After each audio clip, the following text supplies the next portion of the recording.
Since 1991, Sega's been releasing hit Sonic games. What made Sonic into the name he is now is the first games on the Mega Drive and Genesis. But what's the best classic Sonic zones? Find out as I count down my personal top 20 classic zones.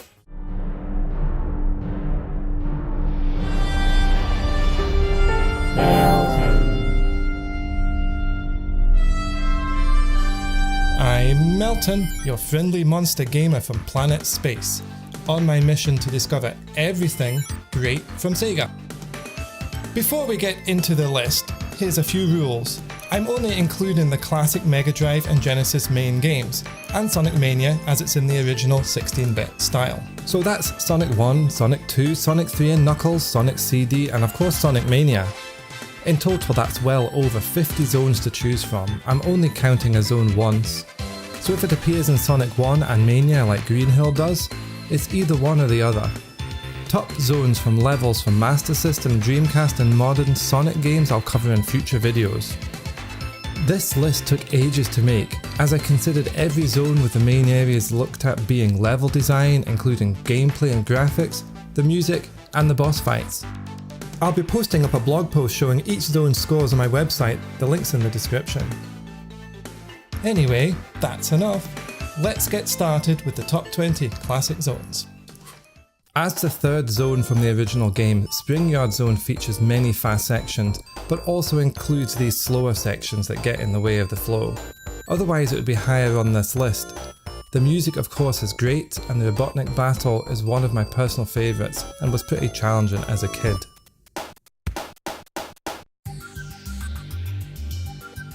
Press Garden Zone really has nice graphics and cool level gimmicks, but much of this level is slower platforming than zones I like more. Great to see Splats the Rabbit Badnik that was going to be in Sonic 1 making an appearance in Press Garden Zone. It's a good zone, but there's better ones in Mania. One of the highlights from Sonic 2 is Mystic Cave Zone with its speedy platforming, centipede badniks, vines and bridges.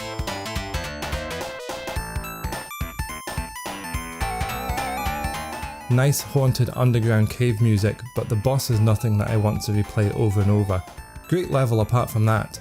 Studiopolis Zone from Sonic Mania takes the next spot with its fast-paced, impressive levels, awesome music, great graphics making it feel like a movie studio in a city, and great looking bosses. I can't put it higher as I feel it lacks a bit of structure and it's a bit of a mash of elements where you just keep going until the end. Lots of fun though. Quite a daunting level for new Sonic players was Marble Zone. Traversing lava and platforms was actually pretty challenging compared to Green Hill Zone before it. I still remember the first time I managed to get past this section of traps at the end of Act 3. Pretty intense. Oil Ocean doesn't get enough love, and I rate the Sonic 2 version higher than the Mania version due to Mania's Sandopolis style second act, which I just don't enjoy as much. A good zone when you've learned the position of the traps and the layout and you can pretty easily get through it, and the music sounds great. Talking of music, Lava Reef Zone has some of Mania's best music. The zone's fast and it features traps from Marble Gardens and Loch Ness Monster style badniks from Hilltop Zone. The second act looks and plays completely differently and the music is equally good if not better. Pretty high on my list in Unlucky for Some 13 is the Sonic 2 Zone Casino Night. As a kid I really enjoyed this level, but I think the pinball casino aspect got a bit tiring.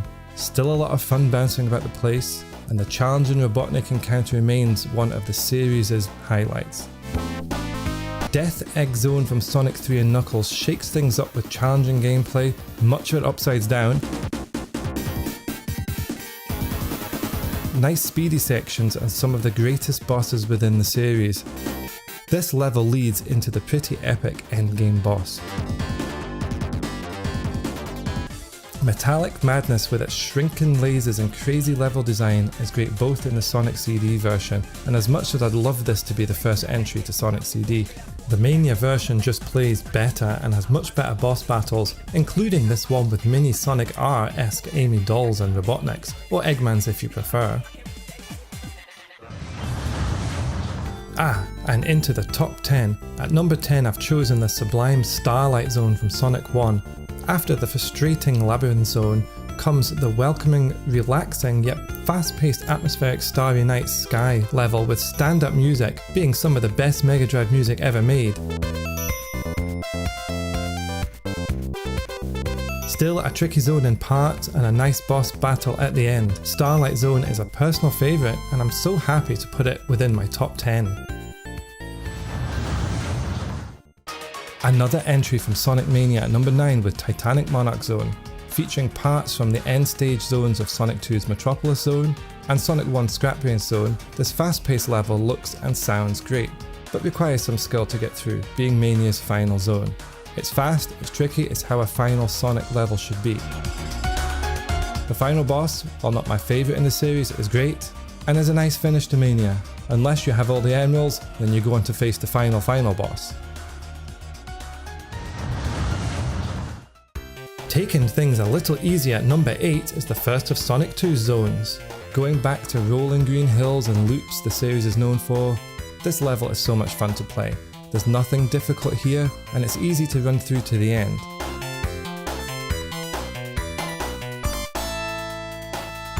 The level just flows perfectly, though it's a bit short and over too soon, and the boss is good, but not great, which is why it's not in my top few zones.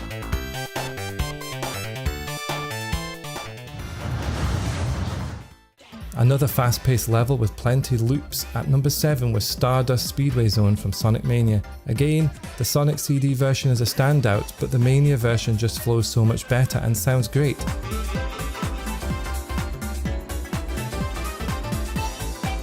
Like Sonic CD, you face off against Metal Sonic in one of Mania's best boss moments, if not the best boss moment. The Sonic Mania Plus version with the giant Metal Sonic is the highlight here. Back to the start of Sonic 3 and Knuckles at number 6 with Angel Island Zone. Lush green hills once more, but in a considerably bigger level. It's also the first time we meet Knuckles. This level is a joy to play, and it's the first time we see a level change partway through when it's given a blast of fire. The aircraft dropping bombs looked amazing at the time, and the Robotnik boss was pretty good. I bet you wondered where all the Sonic 3 levels were and that I'd forgotten this game. There's more Sonic 3 and K to come, don't worry.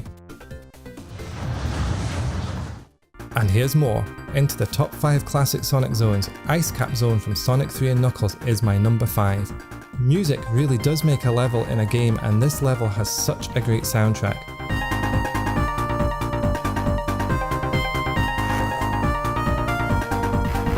As a kid, this was my favourite zone from the game. It's just one of the nicest looking and sounding zones in Sonic history. The quality of the level design is top notch and absolutely makes up for the slightly lacking boss fights. You knew it was coming sometime soon? It's Hydrocity Zone at number 4. Hydrocity?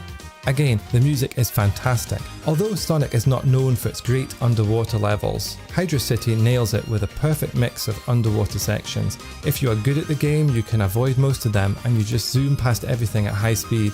It's a standout zone in Sonic 3, but I'm giving this one to Mania as it just plays so much better. The only slight negative I can think of is the bosses could have been better. Into my top 3 classic Sonic levels of all time is Flying Battery Zone from Sonic Mania. You might be wondering how it can be so high. Here's why. Listen to this music.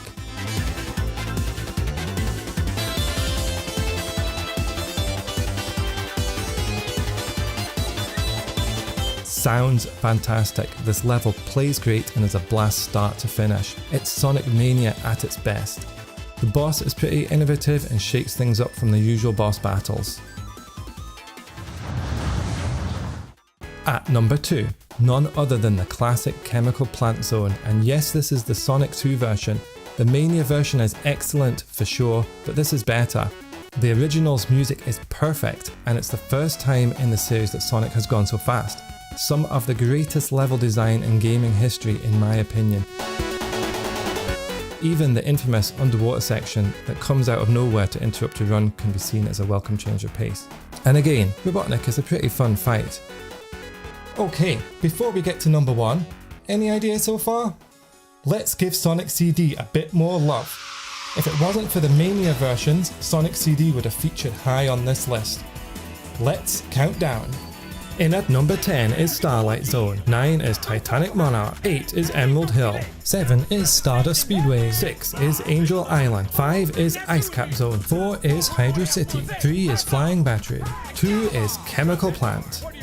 Before number 1, let's look back at a few more zones that didn't quite make the list. Jump your way through mushrooms and jungle in Mushroom Hill. Roll through leafy forest, but watch out for arrows in Aquatic Ruin. Bounce through this wild west desert in Mirage Saloon. Face the Slicer Nightmare in the infamous Metropolis zone.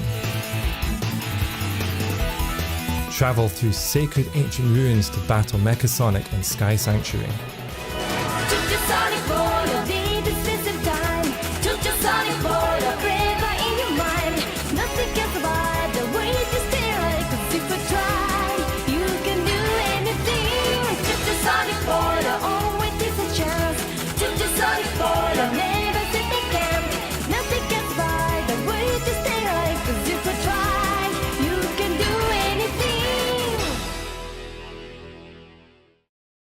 And the number 1 classic Sonic level. Whoa, Green Hill Zone at the top of another list, I hear you say? And where's the Mania version? Wait and I'll explain what makes Sonic 1's Green Hill Zone the very best classic Sonic zone created. It's not just the iconic status of this zone, though that does raise it above the others. It's the first time we smashed a monitor, and the first time we figured out that with speed shoes we could use Sonic Speed to get here and be rewarded with an extra life. It's the first time we found challenging Sonic level design, and the first time we found rolling into a ball can find secret routes. And the first time we found that doing better in a level to get higher allowed us to avoid traps.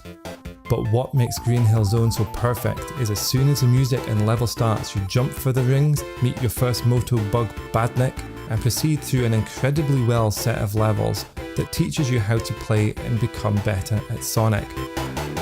The Mania version is polished to perfection, but somehow loses the feel of the original, and I just can't place it above the Mega Drive and Genesis version. The Mania version would come in a close second. There's no denying the iconic stature of this level that introduced gamers to a completely new and exhilarating way to play games. After speeding your way through the first 3 acts of the game, out of nowhere comes Robotnik and his Eggmobile with a massive wrecking ball. Though this is the widescreen version of Sonic 1 that came out in 2013, and is 100% the best way to play due to the enhanced features, playing Sonic 1 as a kid for the first time and meeting Robotnik goes down in one of my top gaming moments. There was no game before that created the feeling of playing Sonic.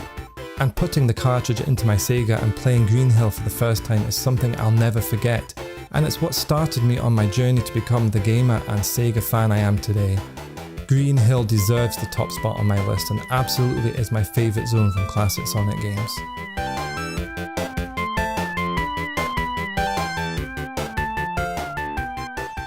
So there we have it, my top 20 classic Sonic levels. Let me know what you think in the comments below and your favourite top levels. If you've enjoyed this video, please give it a like. And if you'd like to join me on my adventures to discover everything from Sega, hit that subscribe and bell icon. Until next time, this is Melton, your friendly monster gamer, signing off.